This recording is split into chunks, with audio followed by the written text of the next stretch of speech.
দোয়া ও খাদ্য বিতরণ সৌজন্যে মামুনুর রশিদ, সভাপতি, রাজশাহী মহানগর বিএনপি, রাজশাহী স্থান রাজশাহী অলকার মোড়।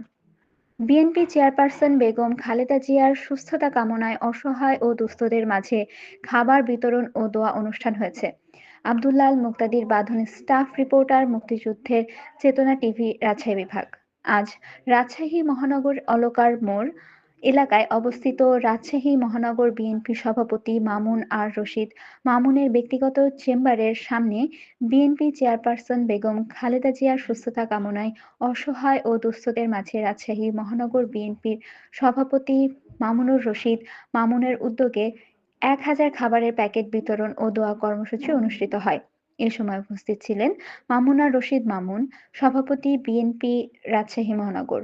উক্ত খাবার বিতরণ অনুষ্ঠানে উপস্থিত ছিলেন মোহাম্মদ নজরুল ইসলাম হেলাল, সাধারণ সম্পাদক, রাজশাহী সড়ক পরিবহন গ্রুপ ও মহাসচিব, উত্তরবঙ্গ বাস মালিক সমিতি; মোহাম্মদ শরীফুল ইসলাম জনি, ভারপ্রাপ্ত সভাপতি, যুবদল, রাজশাহী মহানগর; শাহরিয়ার আমিন বিপুল, সদস্য সচিব, স্বেচ্ছাসেবক দল, রাজশাহী জেলা; শাহাদাত হোসেন রনি, যুগ্ম আহ্বায়ক, কৃষক দল, রাজশাহী জেলা; মোহাম্মদ রাকিব রায়হান রবিন, সাবেক সাংগঠনিক সম্পাদক, ছাত্রদল, রাজশাহী মহানগর।